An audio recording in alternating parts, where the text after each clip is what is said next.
Assalamualaikum warahmatullahi wabarakatuh. Perkenalkan, saya Hikmatus Solihah dari Pendidikan Bahasa dan Sastra Indonesia. Di sini saya akan menjelaskan tentang fonologi bahasa Indonesia.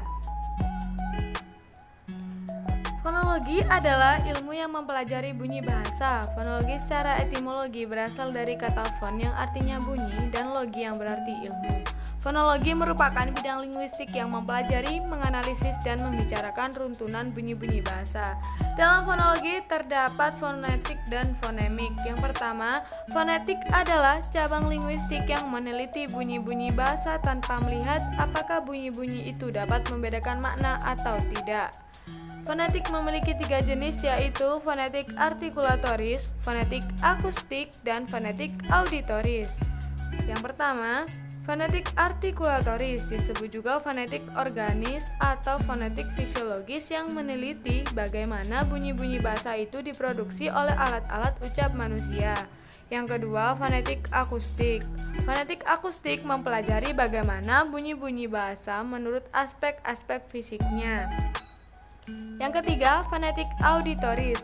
Fonetik auditoris meneliti bagaimana bunyi-bunyi bahasa itu diterima oleh telinga sehingga bunyi-bunyi itu didengar dan dapat dipahami. Selanjutnya saya akan membahas tentang alat ucap manusia.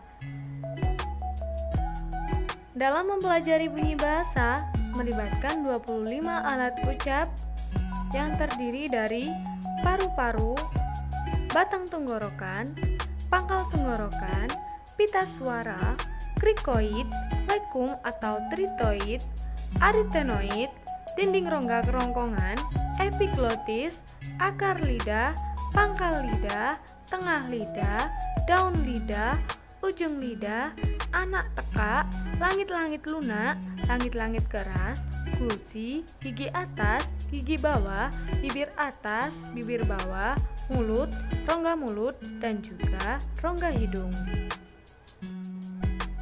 Dalam proses pembunyian terdapat 3 komponen penting. Yang pertama, komponen subglotal, terdiri dari paru-paru kiri dan kanan, saluran bronkial dan saluran pernafasan atau trakea. Komponen ini disebut juga sistem pernafasan. Fungsi utama komponen subglotal adalah memberi arus udara yang merupakan syarat mutlak terjadinya bunyi bahasa. Yang kedua, komponen laring. Komponen laring atau tenggorok merupakan kotak yang terbentuk dari tulang rawan yang berbentuk lingkaran. Dalam rangka proses produksi bunyi pada laring inilah terjadi awal mula bunyi bahasa, baik dengan aliran udara agresif maupun aliran udara ingresif. Yang ketiga, komponen supraglotal. Komponen supraglotal adalah alat-alat ucap yang berada di dalam rongga mulut dan rongga hidung, baik yang menjadi artikulator aktif maupun artikulator pasif. Titik artikulasi. Secara umum, titik artikulasi atau pertemuan antara artikulator aktif dan artikulator pasif yang mungkin terjadi dalam bahasa Indonesia adalah sebagai berikut. Yang pertama, artikulasi bilabial atau bibir bawah dan bibir atas, artikulasi labiodental atau bibir bawah dan gigi atas, artikulasi interdental, gigi bawah, gigi atas, dan ujung lidah, artikulasi apikodental, ujung lidah dan gigi atas, artikulasi apikoalveolar, ujung lidah dan ceruk gigi atas, artikulasi laminodental, daun lidah dan gigi atas, artikulasi laminopalatal, daun lidah dan langit-langit keras, artikulasi laminoalveolar, daun lidah dan ceruk gigi atas, artikulasi dorsopalatal atau pangkal lidah dan langit-langit keras, artikulasi dorsoveral, pangkal lidah dan langit-langit lunak, artikulasi dorsovular, pangkal lidah dan anak tekak, artikulasi oral, penutupan arus udara ke rongga hidung, dan yang terakhir artikulasi radikofaringal, akar lidah dan dinding kerongkongan. Selanjutnya saya akan membahas tentang jenis-jenis bunyi. Bunyi-bunyi bahasa yang dihasilkan oleh alat-alat ucap berdasarkan kriteria tertentu dibedakan sebagai berikut. Bunyi vokal, konsonan, dan semivokal. Bunyi-bunyi tersebut dibedakan berdasarkan tempat dan cara artikulasinya. Selanjutnya, bunyi oral dan bunyi nasal. Kedua bunyi ini dibedakan berdasarkan keluarnya arus ujar. Bila arus ujar keluar melalui rongga mulut, maka disebut bunyi oral. Sedangkan bila keluar melalui rongga hidung disebut bunyi nasal. Selanjutnya, bunyi panjang dan pendek. Pembedaan kedua bunyi ini didasarkan pada lama dan tidaknya bunyi itu diartikulasikan. Bunyi bersuara dan bunyi tidak bersuara. Kedua bunyi ini dibedakan berdasarkan ada tidaknya getaran pada pita suara sewaktu bunyi itu diproduksi. Selanjutnya, bunyi keras dan bunyi lunak. Pembedaan dua bunyi ini berdasarkan ada tidaknya ketegangan arus udara ketika bunyi ini diartikulasikan. Lalu, bunyi tunggal dan bunyi rangkap. Pembedaan ini berdasarkan pada hadirnya sebuah bunyi yang tidak sama sebagai satu kesatuan dalam sebuah silabel atau suku kata. Selanjutnya, bunyi nyaring dan tak nyaring. Pembedaan kedua bunyi ini berdasarkan derajat kenyaringan atau sonoritas bunyi-bunyi yang ditentukan oleh besar kecilnya ruang resonansi pada waktu bunyi diujarkan. Selanjutnya, bunyi agresif dan bunyi ingresif. Pembedaan kedua bunyi ini berdasarkan dari mana datangnya arus udara dalam pembentukan bunyi. Selanjutnya, bunyi segmental dan suprasegmental. Bunyi yang dapat disegmentasikan seperti semua bunyi vokal dan bunyi konsonan adalah bunyi segmental, sedangkan bunyi atau unsur yang tidak dapat disegmentasikan yang menyertai bunyi segmental itu seperti tekanan, nada jeda, dan durasi atau pemanjangan disebut bunyi suprasegmental atau non-segmental. Yang selanjutnya, bunyi utama dan sertaan.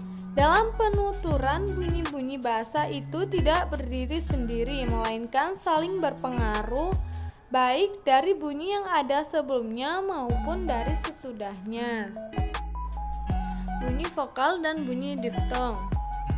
Yang pertama, bunyi vokal. Bunyi vokal adalah jenis bunyi bahasa yang ketika dihasilkan atau diproduksi setelah arus ujar keluar glotis tidak mendapatkan hambatan dari alat ucap, melainkan hanya diganggu oleh posisi lidah, baik vertikal maupun horizontal, dan bentuk mulut.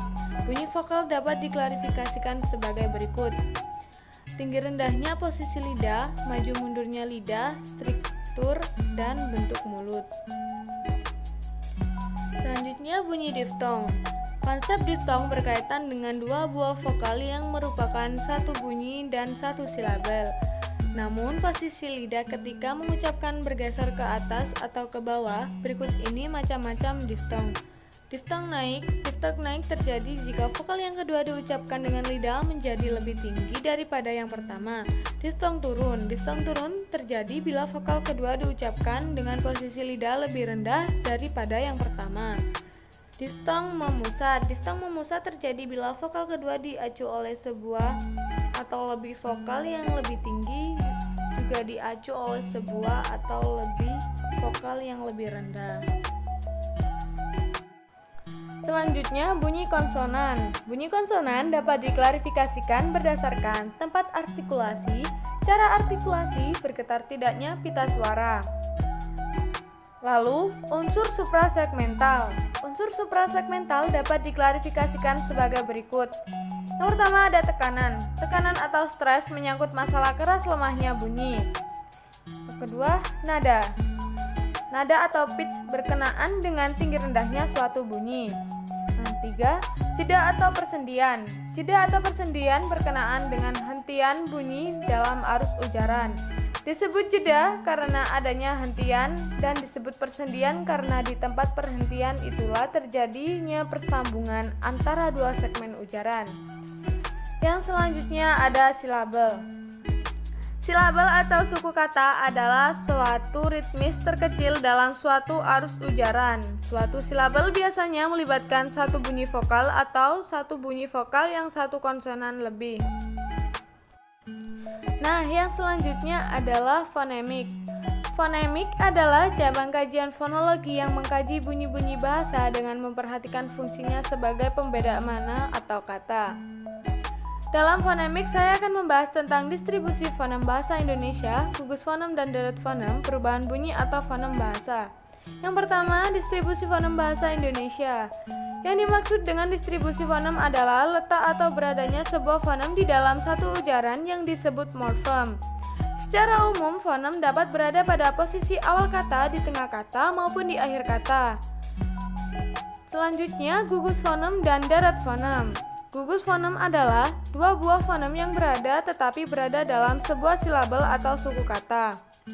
Sedangkan yang dimaksud deret fonem adalah dua buah fonem yang berbeda, berada dalam silabel yang berbeda meskipun letaknya berdampingan.